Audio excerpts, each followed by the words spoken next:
What if every major crossroads in your life came with a spoiler alert? An AI that simulates your exact emotional downfall after quitting your job, predicts the divorce before your first kiss, calculating the precise moment parenthood will break you. This isn't sci-fi. The tech is already here. The simulations, shockingly accurate. But here's the real question. Are you ready to meet the unblinking machine that knows you better than your own mother? Picture this. An AI scans every text you've ever sent, every purchase you've made, even how your voice changes when you're tired. It's not speculation. Stanford researchers created digital doppelgangers with 85% accuracy. Your digital twin isn't built from scratch. It's assembled from the trail of data you generate daily. The process starts with ingestion. Your social media posts become personality markers. Your transaction history, a window into your fears. Fitness data, a live readout of your resilience, but gaps emerge. Maybe you never post online about your fear of elevators. Perhaps your midnight ice cream binges happen offline. The model only knows what you show, not what you feel. At the Weizmann Institute, scientists track 17 biological systems across 30,000 people. They can predict health outcomes years in advance, even in patients declared healthy by doctors. One study identified prediabetes in seemingly healthy patients. The system noticed patterns humans couldn't see, subtle shifts in biomarkers that signaled trouble. If AI can spot disease before symptoms, what else might it predict? A digital twin knows things about you that you don't. Your sleep data might predict burnout. Your browser history could reveal unconscious biases. But there's a catch. It only understands what it's trained on. That spontaneous trip to Morocco, your decision to drop everything and raise alpacas, those quirks don't compute. What if your twin told you you'd develop heart disease by 45? Would you believe it over your doctor? What if it said to end a relationship now to avoid greater pain later? The scariest part isn't what the machine sees, it's how quickly we might start obeying it. But the real test? It comes when the machine stops diagnosing your body and starts predicting your regret. Once the machine knows how your body works, the next step is predicting how you'll think. You're staring at a screen.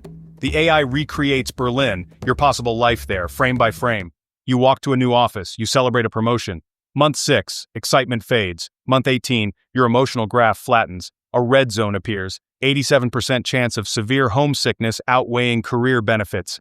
It cross-references your data with migration databases. Thousands of people with similar education, age, and language skills. It finds patterns. Those who struggle lack friendships outside of work. It predicts you'll attend networking events but avoid casual hangouts, leading to slow isolation. The regret predictor activates after calculating you'll miss 3 key family events back home. Siemens already uses digital twins in factories, boosting productivity by 69%. But when used on people, the implications get messier. The AI says you'll earn 20% more in Berlin, but it can't quantify your grandmother's reaction when you miss her birthday. It knows salary curves, but not emotional depth. It stumbles on the intangible, how the sound of winter rain might amplify loneliness. These simulations have blind spots. They fail to capture emotional nuance. The model might tell you to negotiate hard for a raise. Unaware, it alienates your future team. It calculates rent, but not how rejection from a landlord makes you feel. The cinematic preview shows you crying at a Christmas market. Your digital self is surrounded by laughter, but you're checking an empty inbox. The AI overlays the date of your sister's wedding. You'd miss it. You'd miss your nephew's birthday. You'd attend on a shaky video call. These scenes aren't random. They target emotional vulnerabilities pulled from your own data. Here's the dilemma. The simulation says you'll regret the move, but also shows your career will skyrocket. So, do you believe its warning, or gamble on the dream? Would you override its warning if the payoff seems worth the pain? The AI provides probabilities, not decisions. It can show you crying but can't say if the tears are worth it. Simulations make stats feel real, but they can't predict what pain becomes your turning point. Here's the problem with AI that thinks too logically. It stops thinking like you. Stanford found that hyper-rational AIs grew less human with every upgrade. In ultimatum game simulations, AIs always accepted mathematically optimal outcomes. Humans didn't. We walk away from unfair deals, even if it costs us, because fairness matters. Now apply that to real life. An AI might tell you the perfect time to have kids based on fertility, career, and income. But it wouldn't factor in your fear of hospitals or your love of bedtime stories. Queen Mary University found that students outperformed AI in emotional decision-making. The rationality trap leads to alien advice. Imagine your AI says, "End the relationship now. There's a 73% chance of divorce. Would you change your life based on a number you don't even understand?" Some simulations even advise cutting off a struggling sibling to protect your net worth. Rational? Maybe. Humane? No. It shows up in small choices too. Take the job with the biggest salary. Drop friends who don't bring enough emotional depth. Forget your niece's soccer game. Forget morning silence over coffee. The scariest part? These AIs can't explain themselves. One study called them normative black boxes. They offer answers, but not reasons. You'll be told, don't have kids until 2032 or move to Denver in 6 months. But you won't know how they came to that conclusion. So here's the real question. If AI laid out the blueprint of your perfect life, would you even recognize yourself? Now imagine the AI updates in real time. Every snack, every skipped workout, every midnight purchase feeds back into your model. This isn't Black Mirror, it's worse. Your score doesn't just rank you.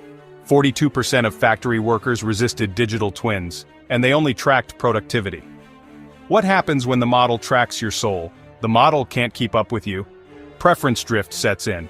You want city life today, peace and quiet tomorrow. But the AI still pushes urban job paths based on old data.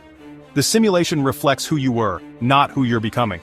Transparency fades. It tells you to end your marriage, but doesn't explain why. At Weissman, people weren't even allowed to see their own biological age score. The system knows. The logic is hidden. You used to choose dinner spontaneously. Now you check the AI's score first. Vacations get postponed until the model approves weather, budget, and emotional alignment. It flags your hobby as a waste of time. So you quit.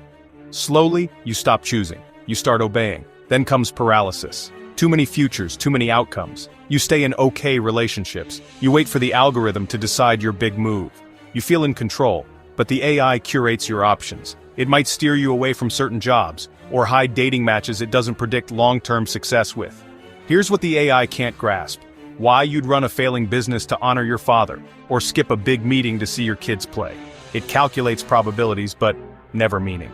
Soon it may predict your sleepless nights, your midlife crisis, even your next heartbreak.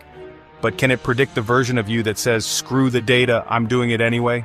When it knows every path but not which one matters, you're left with the ultimate choice: live by its logic or be gloriously, unpredictably human.